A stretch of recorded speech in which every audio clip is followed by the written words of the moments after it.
More Perfect Union, a podcast about the joy we get from American politics, or as we like to call it, real debate without the hate. Hello, I'm Kevin Kelton. I'm a moderate Democrat living in Los Angeles, California. I'm Molly Malloy Cooper. I'm a conservative capitalist from Columbus, Ohio.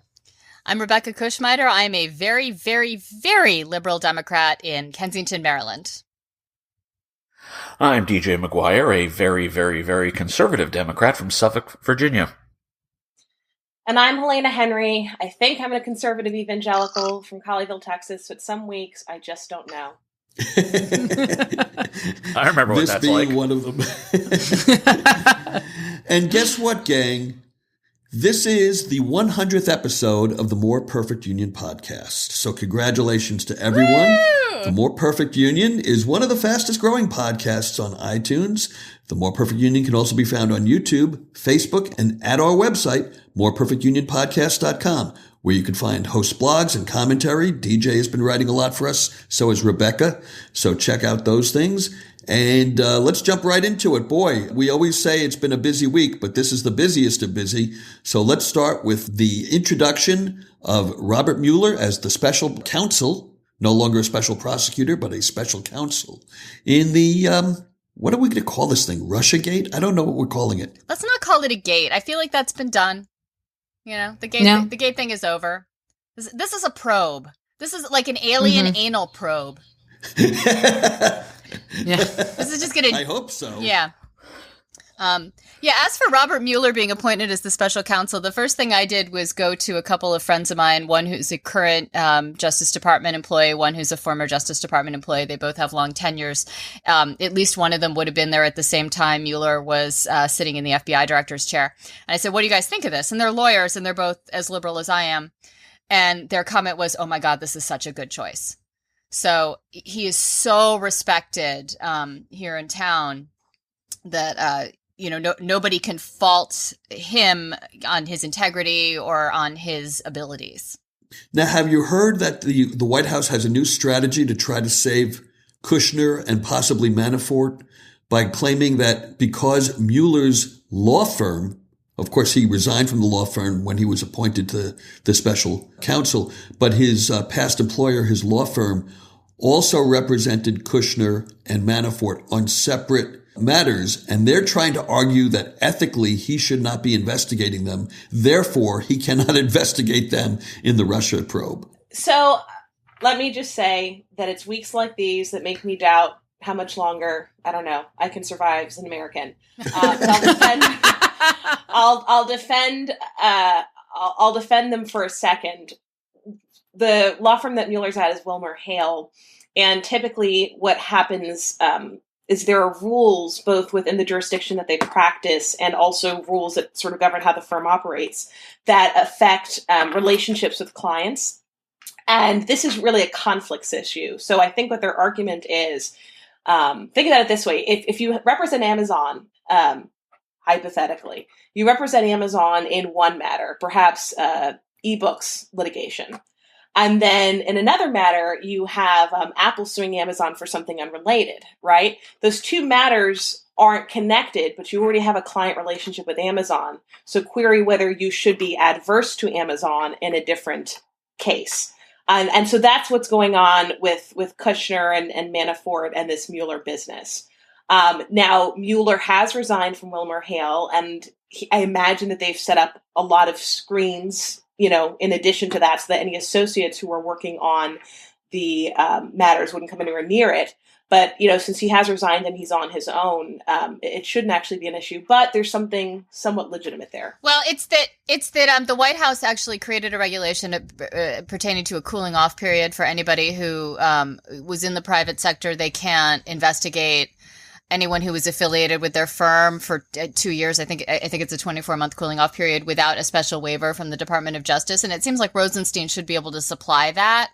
However, what the White House is trying to do is cast a pall over Mueller. I'm not sure they're actually going to take any action. It might just be a PR stunt. It really says something, though, when an administration comes forward and tries to use the notion that the special counsel is too close to the targets of the investigation to be trusted. What they're really saying is, oh yeah, this guy really won't tell you if he's guilty. Oh wait, never mind. It's ridiculous. It's reverse. It's the reverse of what it should be. Yeah, no, this is utterly absurd. The fact of the matter is, if this really were an issue, it would be Trump's critics who would be complaining. None of them are complaining, as far as I know. So, yeah, this is, tempest in a teapot. Let's get on with the probe. It's going to take a while to dig all this stuff out anyway, to tease everything. There's an open question as to whether assuming we get anything besides a report and some indictments of a bunch of campaign level officials, the stuff that people care about, for lack of a better term, is there something that they find that is impeachable against the president? And if so, it'll take, my guess is, even in the 21st century, it'll still take at least a year to find that, maybe two. So let's just let the investigation go forward. We should all feel free to comment on it. Let the investigation go forward does not mean shut the hell up. It means let the investigation go forward, and we all yammer as we normally do. Well, I don't expect Mueller to give any updates unless there's an act of Congress insisting that he does. The order that was written by Rosenstein sounds like he can work in pretty much silence and just do his job without interference from the press. Right. He doesn't owe Congress anything. So we can speculate all we want, but I think Bob Mueller's going to be sitting in an office not even blinking as we do it. Or Mueller. I'm sorry, I'm saying his name wrong. One thing, and I'm copying you, Rebecca. I thought it was Mueller. Yeah, I thought it was like Bueller, but I don't know. But it's not. I've never it's seen Mueller? that movie. I've never seen that movie, so I actually don't know. Is that so what it is? young, oh my God, you are young. So young. Is that it? Anyway, so one thing that is interesting about the authorization that Rosenstein gave is he doesn't give, now I'm afraid to say his name, I'm going to keep saying Mueller, as much authority and freedom from the administration as he could have. And I imagine, Rosenstein is obviously brilliant. I imagine that was an intentional choice on his part. Curious to, why that would be. But, we should keep in mind that Mueller does still report to the Department of Justice and by extension to the administration, to the president. He is not a truly independent counsel or independent prosecutor. But on this matter, Sessions has recused himself. So he's the highest authority within the Justice Department because Sessions allegedly recused himself. Jefferson Beauregard. Right. But he still goes to Trump. Right. And He still goes to there was Trump. a law. Yeah, there was a law that expired in 1999 that set up the whole independent prosecutor and independent counsel schematic. Congress just let it go because both administrations had been harmed by it, and Scalia, in a dissent from one case, agreed. But that would have been, at least I think in this situation, perhaps a preferable setup, because the independent counsel would have been governed by a 3-judge panel and would not report to the administration in any way. Here we've got a special counsel who doesn't have as nearly as much autonomy, but we'll have to see where that leads us. Yes, but the only president who attempted to muscle out a special prosecutor in the history of the United States is also the only president who was forced to resign due to what the special prosecutor was investigating. And that tells us that legally Donald Trump may have the authority to get this to get Mueller, whatever the hell his name is, bounced as special prosecutor, but he doesn't have the political authority to do that, because Richard Nixon didn't have the political authority to do that, because the successor to Archibald Cox, Leon Jaworski, essentially continued to run the investigation that forced Nixon out of office anyway. Now, what about this person of interest that everybody started speculating about just as Air Force One took off for Europe and places in the Middle East? Everyone kind of knows it's Jared Kushner. We're not supposed to say that because he hasn't officially been named yet. But all indications would suggest that he is the person close to Trump who's also a senior Oval Office advisor. Yeah, he has. He was named by The Independent, which is a British newspaper. This is why I read British news first, people, because that way I actually know what the hell's going on in this country. Counter to that, DJ, I knew it before The Independent published it because the New York Magazine reporter whose tweet they cited, I saw the tweet. Boom! Twitter. Nicely done. And I knew it because Rebecca told me. Wait, Rebecca told you something she didn't tell me? I can top you all. Remember, I know you remember this. Remember 4 weeks ago when Nunez, whatever his name is, went to the White House in that secret mission and he was shown some secret information that supposedly proved that the Obama administration had been surreptitiously recording or checking on someone in the Trump administration. I said at that time it was Jared Kushner. And I'll bet you that's whose name was on that document. So you think Nunez knows Kushner's the person of interest and he was trying to warn the administration about it? I think, let's put it this way. Kushner is up to his eyeballs in this. And that is very, very bad for Donald Trump because there's no daylight between him and Kushner. Like, if it was Flynn, if it was Manafort, if it was Lewandowski, he could say, oh, no, they had those relationships prior to getting involved with me, and they're just acting on that other stuff from another lifetime. It's Kushner's not me. Like, Kushner is my age. Yeah. But Kushner is only here because of his proximity to Donald Trump due to his marriage to his daughter. He doesn't have a political lifetime behind him with all these relationships developed. Anything that Kushner does taints Trump very directly. And what happens if Trump is put in the position of having to cut loose Kushner to save his presidency? But that means he's also, throwing under the bus his son-in-law. And his administration, and any chance at a normal presidency. Oh, I think that ship has sailed. Normal presidency is not on the agenda. No, I just said chance. Any chance. I do think, however, that as Democrats, we need to we have our own responsibilities here, and one of them is, first and foremost, which I don't think we're doing, is laying down the policy framework for why this is bad. The reason people were so upset about Watergate wasn't because of arguments over whether or not it was criminal, but because Richard Nixon was clearly trying to put a thumb on the scales in the 1972 election. That just struck people as unfair. And it struck people as so unfair that Nixon ended up acting to cover it up in a way that was criminal. The reason Bill Clinton largely survived the Whitewater investigation was because it took a while for people to understand, and many still don't understand, that it was about bleeding a savings and loan dry and then getting $50 million from the federal taxpayer to bail it out. That message never really got cut through to the American public. We need to make sure the American people understand that whatever the legal minutiae is involved here, whatever sort of issue that is, the fact of the matter is we have an administration that genuinely believes Vladimir Putin is a good guy, and that is a very, very, very serious problem. We need to explain to the American people why Russia is a hostile power, not a friendly power, what damage it is doing around the world, what damage it is doing to us, etc., etc. We need to keep talking about it, and we need to talk about it more.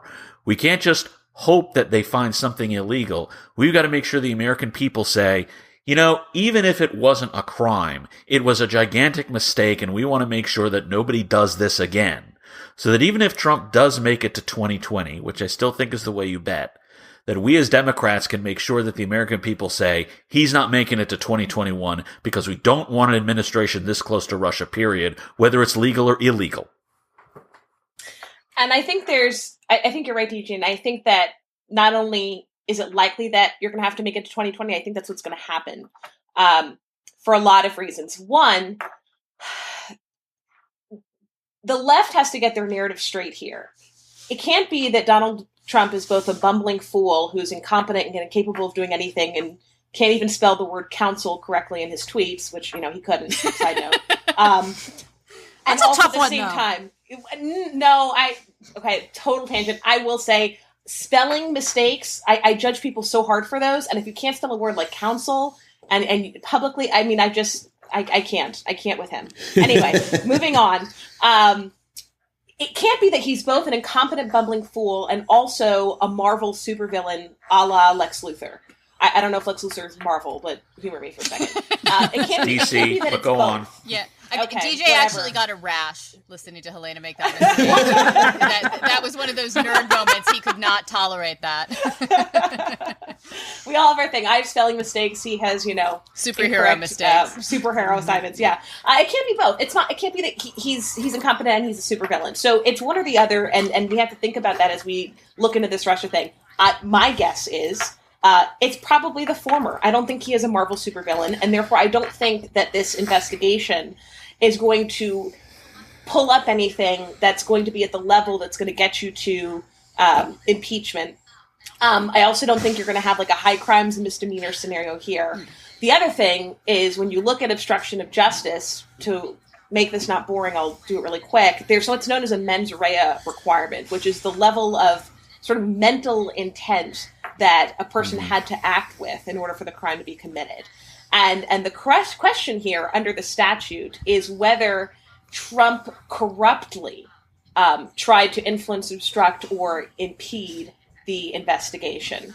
And corruptly means in the statute that you're acting in an improper way and you're trying to, influence another person. I don't know that the evidence will show that he really was able to formulate that kind of intent in the first place. So what's going to happen? Well, wait, now you're arguing now that the number one, you're arguing he's too dumb to have done this. Well, look, did he do terrible things? Yes. I think DJ's approach is 100% right. I don't think there was the intent to obstruct justice. I don't think there was the intent to collude with Russia and the way that is I don't, hang on. I don't think it was there. To build on what Helena's saying, just looking at it from a different perspective, do we really think that Vladimir Putin is stupid enough to trust this entire operation to Donald Trump? No. You guys he's going to steer going completely around him. No, this is important though. Because what the American people need to understand is this. What kind of an argument does that, DJ? How can you make a legal argument based on I'm not making a legal argument to the American people. There's a legal argument. What I'm doing is giving political advice to my new-ish party, which is be sure to build the political case for opposing an alliance with Russia because it's very damaging to us. And Donald Trump is stupid enough to think an alliance with Russia is a good idea, and that's the problem. As Napoleon's police chief Joseph Fouché best said, it is worse than a crime. It is a mistake.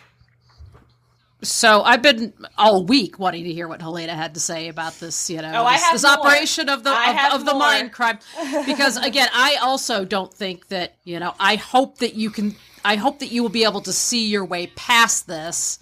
Is going to be pretty hard. It's not like he directly said, you're going to do this. And the other thing is, it seems to me that Trump, the way I was thinking about it, is that way back before they had the internet and you could see what the price of every flight was, the antitrust laws prohibited airlines from, saying what their fares, they didn't know what in order to price their fares, because they couldn't collude. There's antitrust acts. They would just announce what their fares were going to be, have a press conference to let their competitors know, and then they would price fix around. And this is what President Obama did in April before, so a year ago, April, in saying that, he thought that Comey should find that there was no wrongdoing with Hillary Clinton's emails. And Trump is not that politically savvy to just do it out in the open. He actually invites him over for dinner on Valentine's Day, which, he, at a minimum, he owes an apology to Mrs. Comey. Is there Mrs. Comey? But Yes, there is. But instead does it in this weird way. But I still don't know how you're going to get from. I hope that you will find a way to move past this into obstruction of justice. It seems like there's a chasm there that will need to be filled in, and I just to be clear, the problem. Based on what we have seen, and what we see may not be accurate, Trump actually went full Elsa here. He actually said he hoped Comey could let it go. So it wasn't a matter of move past us or anything. He actually apparently used the phrase, let this go. Did he also build an ice castle and create a giant snow monster? Oh, that's what you mean by Elsa. I just got that. I have seen Frozen. I have seen it only 3 times. But Helena, you wanted to make a point. Movie. Yeah, so look, the problem here is if you look at what the statute says and how they define corruptly and how they define obstruction of justice generally, it's clear that Comey at the time did not think that Trump was trying to actively impede the investigation or obstruct it. He didn't raise his hand, right? He documented. Hold on, Kevin. Hold on. Did Comey come forth, right? That argument is never going to fly. That he was supposed to from a single conversation with the president that he was supposed to come forward and announce to the American people, the president has tried to obstruct this investigation, and I hereby resign my office. That is never going to fly. He did the exact thing you're supposed to do. He documented it, and he told other people about it. And then he testified testified in front of Congress that he has not been pressured in any way by the administration. Apparently what he said was he was not pressured by anyone in the Justice Department. Donald Trump is not in the Justice Department. Yeah. My point is, though, he continued the investigation, right? There's a query whether if someone actually had the investigation impeded and was corruptly influenced, right, that person, even if it wasn't their fault, would no longer be capable legally of pursuing the investigation in a sort of upstanding way. He didn't think he was. He didn't think he was influenced at that level. So I think that's a problem. The concept that you guys are going to turn this to be an investigation of Jim Comey is just, it's nonsense. Correct. I hope we all know that there's no one, and now I sound like Trump himself. There's no one out there who dislikes Trump more than I do. Well, I know, but there are Republicans that are saying what you're saying on television. I've heard it about 15 times already. Okay. And it's ludicrous that somehow James Comey is the one that's in the hot seat. But let me button this up with what I think is kind of a lighter observation on all of this. Assuming that you're right, DJ, and I think you probably are right, that there will be a 2020 election with Donald Trump as the Republican nominee, because if there is the chance of impeachment in our future, it won't happen before then. But I think it's funny that if Bernie Sanders runs again, he, the socialist, can run to the right of the Republican Party on this issue. I mean, look, what I hope happens. Let me say this. I am nothing if not petty and vengeful. So it will take a long time for me to vote Republican again, if ever, or it will take a really great candidate. But I do think we need to ride this out till 2020. I think there's nothing here. I don't think the 25th Amendment legalized coup that some conservatives are talking about is going to materialize. But what I do hope happens is that both parties look in 2020 at their role in creating this. This is not just the Republican Party's fault. This is the Democratic Party's fault. We don't have to relitigate Hillary. They put forth the single, I don't even have the words, least appealing, most divisive candidate they could have possibly found. Yeah, which is why she was nominated or won the most popular woman in the world, the most admired woman in the world, some 17 to 20 times. We can. That's fine. We can look at the outcome of the 2016 election and see the Democratic Party's role in creating Trump, the Trump administration today. What I also hope comes out of this, though, is between now and 2020, I hope that the left sees the importance of a limited federal government, the importance of enumerated powers. No. Sorry. Helena, I'm trying that within the Democratic Party. It's going to be a much longer road to hoe than 3 years. I'm sorry. I hope living in a banana republic between now and 2020 makes people appreciate the states as laboratories model, right? Makes people appreciate that you don't always know which side the federal government is going to be on, and therefore you don't want to give it free rein and a blank check to regulate everything from, intrastate spider species in Texas. This is a real thing that's happening in the courts to, things bigger than that, and creates a states as laboratories argument. If you don't like taxes, move to Texas. If you don't like guns, move to New York. You want to smoke weed, go to Colorado. That's my hope and prayer for the banana republic that we're about to live in. So let me ask you this. DJ put forth what he thinks the Democratic Party needs to do entering 2020, and I would imagine you also feel the same way about 2018, DJ. Yes. I'd like to ask Rebecca what you think the Democrats need to do to set themselves up for success in 2018, and then I'd like to throw in my idea. But Rebecca, you go first. I think the Democrats need to stay as quiet as they possibly can, not make any waves, and just keep opposing these bizarro healthcare reform ideas that keep coming out of the Republican Party. I think just the opposite. What I would do if I was Chuck Schumer is start something that will start in September, which is every single week I would go before the public in a press conference, and I would introduce the Democratic Bill of the Week. And it should be a bill that they can never get to the Senate floor or never get to the House floor, because obviously the GOP leaders there would not allow it to go to the floor. So they should take it to the American people. And it should be bills about ACA fixes, specific fixes that we can make to make the ACA work better. Democratic tax reform proposals. The Republicans aren't the only ones who have ideas about tax reform. Banking reform, Social Security reform, and they should call it the Democrats' to-do list. And they should sell it just like Trump sold his contract with the American voter. They should say, this is what we want to do if we get control of one or both chambers in 2018, and this is what we want to do if and when we get a Democratic president back in the White House. And I say, if you can limit Chuck Schumer to getting in front of a camera to once a week, good luck to you. The most dangerous, the most dangerous place in Washington is between Chuck Schumer him and a camera. And if what Theresa May has gone through over the last 3 days for doing just what you recommended, Kevin, Chuck Schumer will do nothing of the kind for the next 3.5 years. There are some things the Democrats can do in a policy realm. I don't necessarily disagree with you.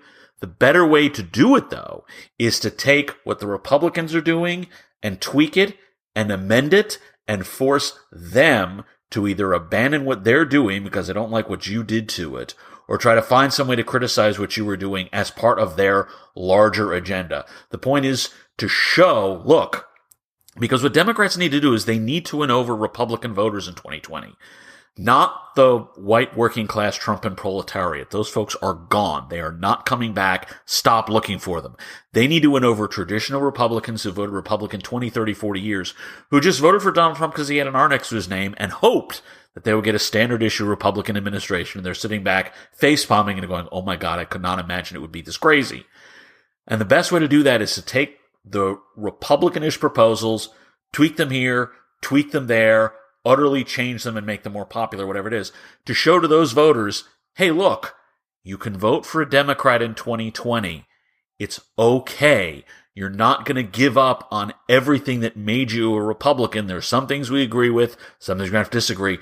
But for God's sakes, don't vote for this madman again. DJ, since you started with Theresa May, I have a challenge for you. For the remainder of the episode, the only British people you may refer to are the Spice Girls, Pippa and Kate Middleton, or Harry Potter. That's it. Okay. Challenge accepted. Yeah, I mean, this is a moment for real reflection. Was Pippa Middleton's wedding dress more attractive than her bridesmaid's dress in her sister's wedding? How do we feel about Rebecca. Kate's dress? Right, Rebecca. Wrong question. Was Pippa's dress better than Kate's dress? That's the question. Oh, Kate's dress all the way. Okay, I'm going to weigh in on this and say I don't know what her bridesmaids or anybody's bridesmaids wore, but I did just before we went on this podcast happen to see a little video clip of the actual wedding ceremony, and whoever that was in there in that white dress, she looked stunning. That's all I know. All right, well, I want to go back to just a few minutes ago that, and for what it's worth, of what I think of Democrat strategy in 2018 and 2020 is I'm going to agree with, first of all, Kevin, that they need to do something besides we're not Trump, because that did not work in 2016. And secondly, I'm going to agree with Rebecca that it is also good for them if they can keep Schumer away from the cameras, or limit it to just once a week. Did you guys see the picture of Schumer and Ben Sasse outside the Senator Sasse outside the Senate, and Sasse is sitting there in running clothes, and Schumer clearly had just walked out, and he's headed home for the evening. His hair is all his hair's a mess, disheveled. And Sasse tweeted, he's like, "Oh my God, Chuck Schumer and I look like we're smoking reefer outside a wedding." Okay, since everyone else gave their piece in one sentence, I'll drop my bomb and then move away from it. What the Democrats should do in 2020 is they should move away from the stance that they've taken on abortion. They should move a little bit to the right, open up the party to other people who would otherwise be on board if it weren't for the hard line, pretty much right up until the moment of birth approach that they take. Okay, well, let's not get into that, but point made. A great conversation for another podcast. And by the way, a lot of Democrats who I think are agreeing with you these days. Nancy Pelosi is agreeing with you these days. My uterus doesn't agree, but Nancy Pelosi does. So changing the topic, because there was so much in the fake news this week that here's something that should be fake news, but unfortunately isn't. Calista Gingrich has been named the ambassador to the Vatican. Now, we all know how and why she got this appointment, but what do we think of it? What has Calista Gingrich done since quitting the Agriculture Committee in the House, where she was a clerk? Who has she done? No, we knew who she did before she quit, but she left the committee after marrying Newt, who insisted on getting an annulment from wife number 2. I don't know what he's done about wife number 1. He got an annulment so that he could marry Calista. Married her, and I don't even know what she's been doing since that, besides being Mrs. Gingrich. Like, is she qualified to be an ambassador? Does she have any skills? Well, anybody is qualified. I mean, probably people less qualified than her have been named ambassadors to countries. But I'm wondering, do you think that Trump made her the ambassador to the Vatican because they wanted it, but they knew with his personal life, he couldn't be the ambassador to the Vatican? Maybe. I don't know. Maybe he just wanted to get Newt out of the country? Oh, I think that they want this desperately. I mean, I think the Gingriches are going to love this. They're going to move to Rome. I guess the theory was that if she inspired, Newt to, convert and, No. Newt was always Catholic, wasn't he? No, 2009. Oh, yes, okay. He converted to marry her. Like every good Southern hypocritical Republican outside of Louisiana, he was a Baptist.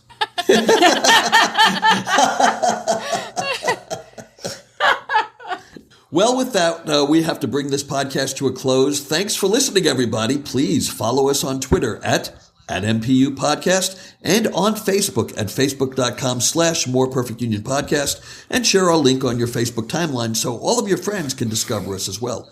And if you would like to join our political debate between shows, we're all in this Facebook group called Open Fire, where people come and post links and talk about politics and argue and fight with each other, just like we do, but not as kindly. But we're all there. We'd love to see you there, too.